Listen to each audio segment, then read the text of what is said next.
Next, we have oral presentation number 20, Somerset, New Jersey, Team 1. It's a Mission 7 flight experiment with 5th grade student researchers.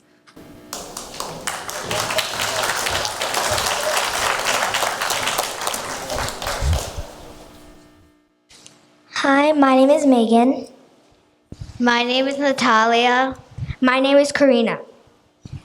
We are from Thomas Edison Energysmart Charter School in Somerset, New Jersey. Before we share any details about our experiment, we would like to share our gratitude for all the support provided by our school administration, our principal, Mr. Yildiz, our science teacher, Mrs. Ghosh, our parent advisor, Mr. Gajula, the hosts of other teams such as NASA, SSEP, and NanoRacks, as well as all of the sponsors for our experiment. When the SSEP program was first introduced to our school, our team struggled a bit to find an experiment that will both help astronauts and fit in an FME. Our focus was on an astronaut's well-being, so we asked ourselves, what are the most basic things that happen to an astronaut's body? We were stuck on one item, sweating.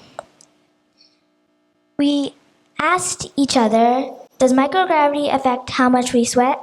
We were very curious about this and decided to make that our question, but then we came across a much bigger problem. How are we supposed to find the answer to that with an experiment? We soon realized that how much we sweat depends on how fast the sweat evaporates, so we decided to do an experiment on how microgravity affects the rate of water evaporation.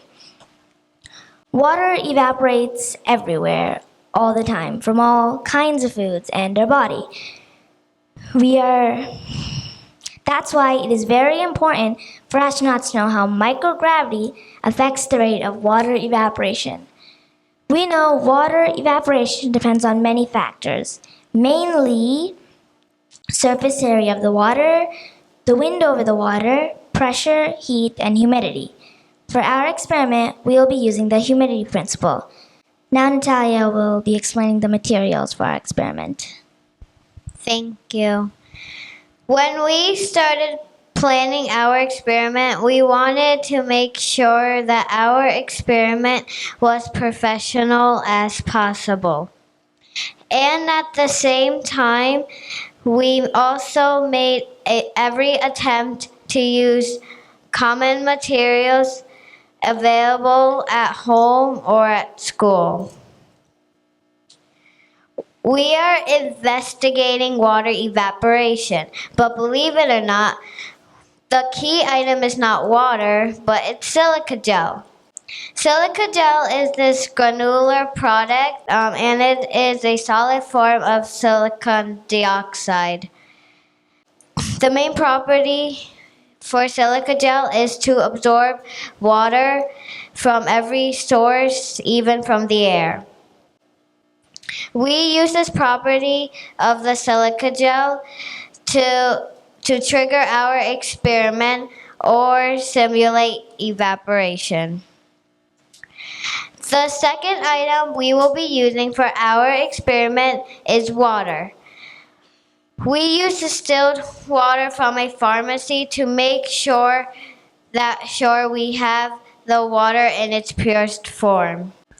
We also use cotton to support water in silica gel within the FME.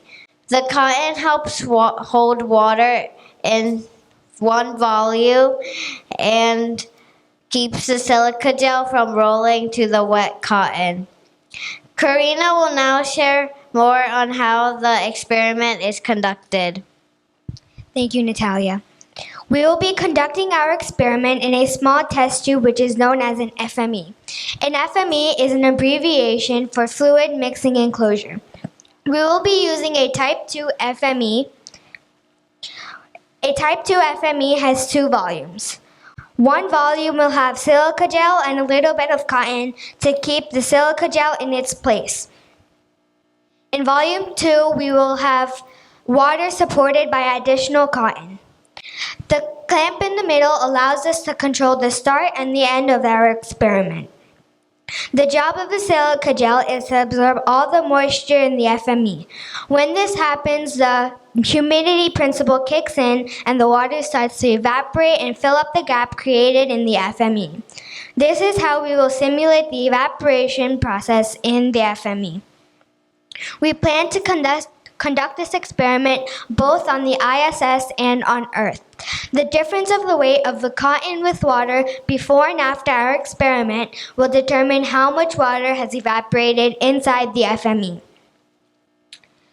Once the experiment is over, there are two ways to find out how much water has evaporated inside the FME.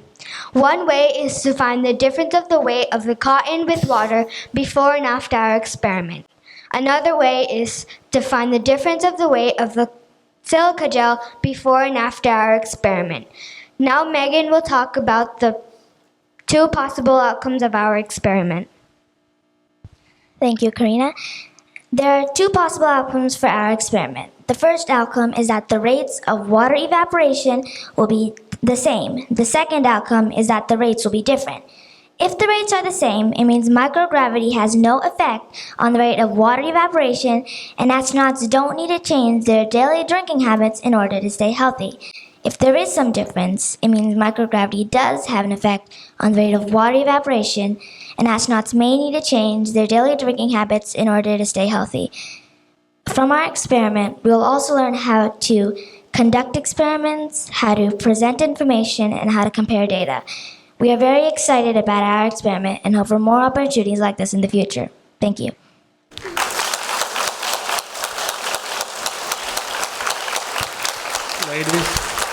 Ladies, first of all, you were fifth graders when you did this experiment? Amazing.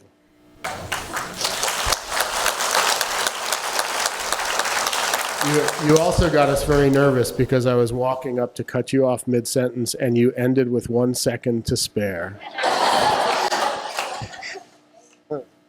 We're going, do we really need to cut? Yeah, we do, because that's the way a research conference runs.